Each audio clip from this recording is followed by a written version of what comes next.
여러분, 요즘 돈 또 어디다 두세요? 아직도 1%대 보통예금에 넣어두고 있군요. 예적금처럼 오래 묶어두기는 싫지만 고금리를 얻고 싶은 분들을 위해 준비했습니다.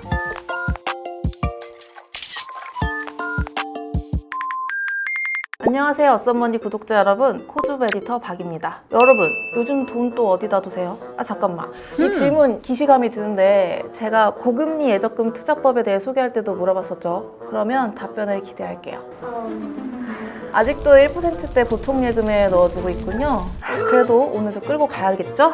오늘은 예적금처럼 오래 묶어두기는 싫지만 고금리를 얻고 싶은 분들을 위해 준비했습니다. 바로 파킹통장 비교법인데요. 무주택자인 에디터는 사실 매년 올해는 집을 살 거야 라는 그 다짐을 하면서 단기 예적금이나 파킹통장을 이용하곤 합니다. 요즘에는 사실 파킹통장도 금리가 높아서 저처럼 어디 묶어놓지 못하는 돈을 가지고 계신다면 오늘 영상을 집중하시면 좋겠습니다. 특히 또 괜히 이름만 들어서 겁나는 저축은행 선택 팁까지 알려드릴 테니 끝까지 시청해주세요. 근데 파킹통장이랑 보통예금이랑 차이가 뭐예요? 파킹통장은 잠깐 돈을 맡겨도 높은 금리를 주고 언제든 자유롭게 입출금할 수 있는 통장을 말합니다. 일반 입출금 통장보다 비교적 짧은 기간에 높은 금리를 받을 수 있고 예적금처럼 중도 해지에 따른 불이익이 없는 것이 특징이죠. 이율로 따지자면 예적금이 가장 높고 그다음 파킹, 그다음이 미 통장입니다. 그럼 다시 돌아와서 파킹통장 비교 체크리스트 갑니다. 총 6가지인데요. 첫 번째는 금리입니다. 사실 당연한 소리죠. 같은 성격의 파킹통장이라면 금리를 더 높게 주는 곳을 선택해야 합니다. 두 번째는 우대금리 조건입니다. 이 경우 금리와 함께 세트로 살펴봐야 되는 건데요. 조건 없이 최대금리를 주는 상품도 있지만 고금리일수록 기본금리에 플러스 우대금리로 구성되어 있는 경우가 많기 때문입니다. 예를 들어 웰컴저축은행의 웰컴 직장인사랑 보통예금은 3.8%의 높은 금리를 주지만 우대금리 조건이 붙습니다. 100만 원 이상 급여이체를 해야 되고 자동 납부도 한 건 있어야 되고 이벤트, 동의 및 멤버십 가입 등 이런 3가지 조건이나 붙어요. 사실 이 조건을 충족하지 못하면 기본금리 2.3%라서 사실 큰 건 아니죠. 세 번째는 최대금리 적용 한도 금액입니다. 예금 금액이 클수록 이자도 많이 받으니 이것도 꽤 중요한데요. 예를 들어 1억 원의 유효자금을 파킹통장에 넣는다고 할 때 A와 B 상품 모두 3.8%로 금리가 같지만 A 상품에 넣은 사람은 매월 23만 2,650원의 이자를, B 상품을 넣은 사람은 매월 26만 7,900원의 이자를 받았습니다. 한 달에 35,000원, 1년이면 42만 원의 차이인데요. 이거 왜일까요? 바로 최대금리 한도 금액이 달라서입니다. B 상품은 제한이 없는 반면 A 상품은 5천만 원까지라 나머지는 기본 이율만 붙는 거죠. 그래서 이게 괜히 손해 아닌 손해를 볼 수 있어서 꼭 체크를 해야 합니다. 네 번째는 이자 지급식입니다. 토스뱅크처럼 매일 지급하는 것도 있고 월지급이나 분기지급 등 조건이 다를 수 있습니다. 파킹통장은 사실 임시로 자금을 굴리는 것이기 때문에 이자 지급 시기는 빠르면 빠를수록 좋겠죠. 근데 금리가 높으면 뭔가 위험하다거나 그러진 않나요? 오랜만에 예리한 질문 하시네요.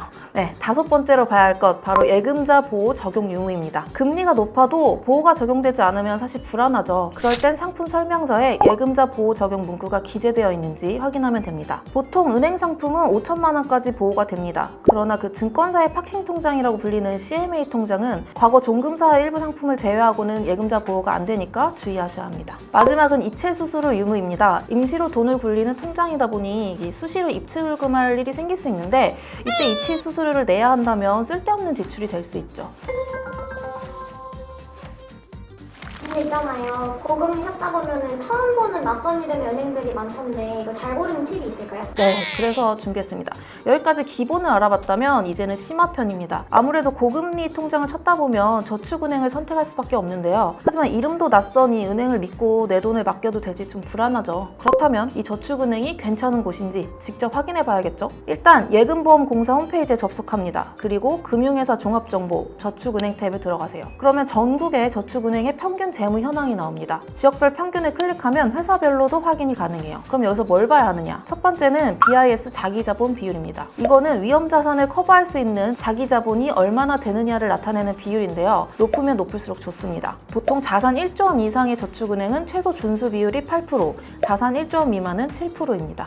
두 번째는 고정이하 여신 비율입니다. 연체 기간이 3개월 이상인 이 부실채권이 여신, 즉 대출 총액에서 얼마나 되는지 그 차지하는 비율을 말하는 건데요. 부실채권이니까 낮으면 낮을수록 좋겠죠. 보통 8% 기준으로 그 아래면 안전하다고 봅니다. 세 번째는 총 자산 순수익률 또는 단기 순이익을 보는 겁니다. 해당 은행이 얼마나 돈을 잘 벌고 있는지를 나타내는 수치인데요. 만약 단기 순이익 적절하면 문제가 심각하겠죠. 이제 어떤 파킹 통장을 선택할지 좀 감이 오셨나요? 사실 저축은행 말고도 금리 눈높이를 좀 낮춘다면 산업은행이나 인터넷은행도 추천드립니다. 큰 금액을 맡기기에는 사실 지금의 최근의 환경이 좀 불안하긴 하니까요. 개인적으로는 5천만 원 한도로 여러 곳에 분산하시길 추천드리고요. 그리고 이 계획을 짤 때는 통장 신규 발급에 20일 제한이 걸리는 거 잊지 마세요. 오늘 이야기가 마음에 드셨다면 좋아요와 구독 눌러주시고 더 많은 이야기를 담은 코즈브 레터도 구독해주시면 감사하겠습니다. 구독 링크는 설명란에 걸어둘게요. 그럼 안녕!